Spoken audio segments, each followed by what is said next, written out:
ناظرین، اللہ تعالیٰ کے محبوب کے سینے پہ اترنے والی کتاب قرآن مجید وہ بابرکت کتاب ہے جس کا ایک ایک حرف نور اور روشنی سے بھرا ہوا ہے۔ قرآن کریم میں کلام اللہ ہونے میں ہی اس کی اصل عظمت کا راز چھپا ہے۔ در حقیقت یہ کلام اللہ تعالیٰ کی صفات کا مظہر ہے۔ اس کتاب کی تاثیر یہ ہے کہ اس کے پڑھنے والے جو اللہ سے ڈرتے ہیں ان کے بدن کانپ اٹھتے ہیں، پھر ان کے جسم اور دل نرم ہو کر یاد الہی کی طرف راغب ہوتے ہیں۔ آئیے جانتے ہیں قرآن کی عظمت کے وہ حقائق جو آپ کے دل کو چھو لیں گے۔ قرآن ہدایت کا سرچشمہ ہے، اس لیے اس کو کتاب ہدایت بھی کہا گیا ہے۔ اس کتاب سے وابستگی رکھنے والے دنیا میں سرخرو ہوتے ہیں۔ اس کتاب سے جڑنے والے ہدایت کی راہوں کے مسافر ہوتے ہیں۔ اس کا ایک ایک لفظ صداقتوں پر مشتمل ہے۔ قرآن کھولو تو پہلا لفظ یہی ملے گا، ذالک الکتاب لا ریب فیہ۔ اس میں غلطی کی کوئی گنجائش نہیں۔ یہ دعویٰ صرف قرآن کا ہے۔ اگر دیکھا جائے تو سائنس بھی ذریعہ ہدایت نہیں ہے۔ سائنس تو آلات ایجاد کرنے کا ذریعہ ہے۔ سائنس تو توانائی کے سرچشمے تلاش کرنے اور قدرتی طاقتوں کو دریافت کرنے کا ذریعہ ہے۔ اس سے ہدایت نہیں ملتی۔ اس سے تو ہمیں کچھ چیزوں کے استعمال کرنے کا علم حاصل ہوتا ہے۔ ہدایت صرف قرآن سے ملے گی۔ فرمان الہی ہے، جو کوئی قرآن کے سوا کہیں اور سے ہدایت ڈھونڈے گا اللہ اسے گمراہ کر دے گا۔ قیامت کے فتنوں سے بچنے کی ایک صورت اللہ کی کتاب قرآن کریم ہے۔ جو اس سے لپٹ گیا وہ بچ گیا۔ دجال کا فتنہ دنیا کا سب سے بڑا فتنہ ہوگا۔ جو قرآن پڑھتا ہے اللہ اس کی زندگی کو فتنوں سے بچاتا ہے۔ سورہ کہف کی تلاوت کرنے سے ہر قسم کا فتنہ اور شر ہم سے دور رہتا ہے۔ قرآن ہمارے ماضی، حال اور مستقبل کا آئینہ ہے۔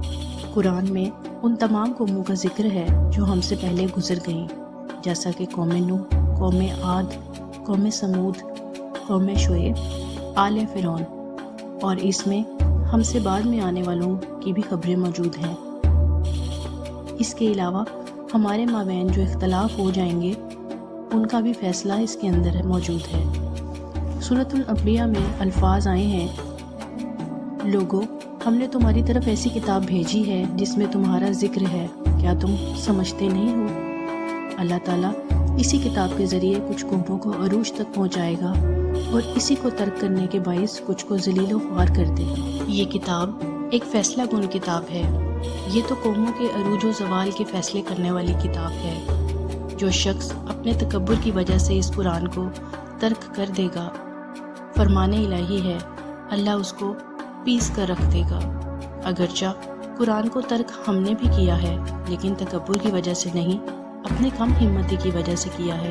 بے شک یہ قرآن دو ٹوک فیصلہ کرنے والا کلام ہے۔ قرآن اللہ کی مضبوط رسی ہے۔ سورہ آل عمران کی آیت میں ہمارے نبی حضرت محمد صلی اللہ علیہ وآلہ وسلم نے فرمایا کہ اللہ کی رسی کو مل جل کر مضبوطی سے پکڑ لو اور تفرقے میں مت پڑو۔ یہ قرآن اللہ کی مضبوط رسی ہے، جسے پکڑ لو گے تو کبھی گمراہ نہیں ہوگے۔ یہ قرآن اللہ کے پاس سے آیا ہے، اس کا ایک سرا اللہ کے ہاتھ میں ہے اور ایک سرا ہمارے ہاتھ میں ہے۔ قرآن پر حکمت ذکر ہے۔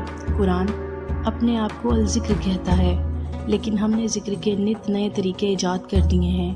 سب سے مضبوط اور مستحکم ذکر قرآن ہے، پر اس پر ہماری توجہ نہیں، جبکہ ذکر و اذکار اور مختلف وظائف کے کرنے میں ہم خوش رہتے ہیں۔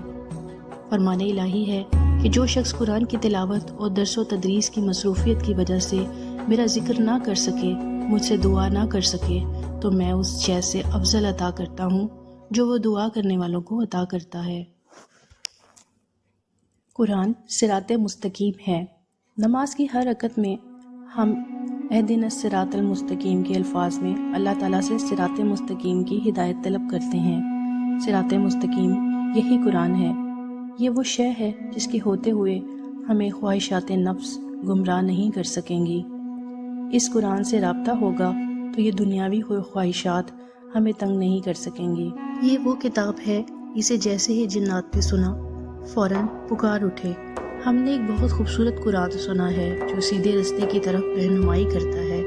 تو ہم ایمان لے آئے۔ اس واقعے کا ذکر سورہ جن کے آغاز میں ہے۔ ایک طرف تو جنات ہیں جنہوں نے قرآن جیسے ہی سنا اس پر ایمان لے آئے، اور ایک طرف ہمارا یہ حال ہے کہ سینکڑوں مرتبہ سنتے ہیں مگر ہم پر کوئی اثر نہیں ہوتا۔ ایمان والوں کے پاس ہمارے رب کی طرف سے ایک ایسی کتاب آئی ہے جو نعمت بھی ہے اور شفا کا ذریعہ بھی ہے۔ دلوں میں جو روگ ہیں ان کے لیے شفا ہے، رہنمائی ہے اور باعث رحمت ہے۔ اس نعمت پر خوش ہونا چاہیے۔ اس کے پڑھنے والوں سے دلوں کی بیماریاں، بغض، حسد، کینہ دور ہوتے ہیں۔ اس میں مومن کے لیے شفا ہے۔ قرآن بخشش کا ذریعہ ہے۔ اس میں کوئی شک نہیں کہ قرآن کے نزول کا سب سے بڑا مقصد مردوں کی بخشش بھی ہے۔ تاہم اس سے جس مردے کی بخشش ہوتی ہے وہ اور کوئی نہیں، ہم خود ہیں، بشرطیہ کہ ہم نے اپنی مہلت حیات میں اسے پڑھا، سمجھا اور اس پر عمل کیا۔ ناظرین، ان تمام حقائق کو ہم نے جان لیا۔ قرآن کی عظمت الفاظ میں بیان نہیں کی جا سکتی۔ یہ تو کچھ حقائق تھے جن کا میں نے ذکر کیا۔ امید ہے کہ آپ نے ان کو سمجھا ہوگا اور آپ اپنی زندگی میں مزید بہتری لا سکیں گے۔ مزید ویڈیوز کے لیے چینل کو سبسکرائب کریں۔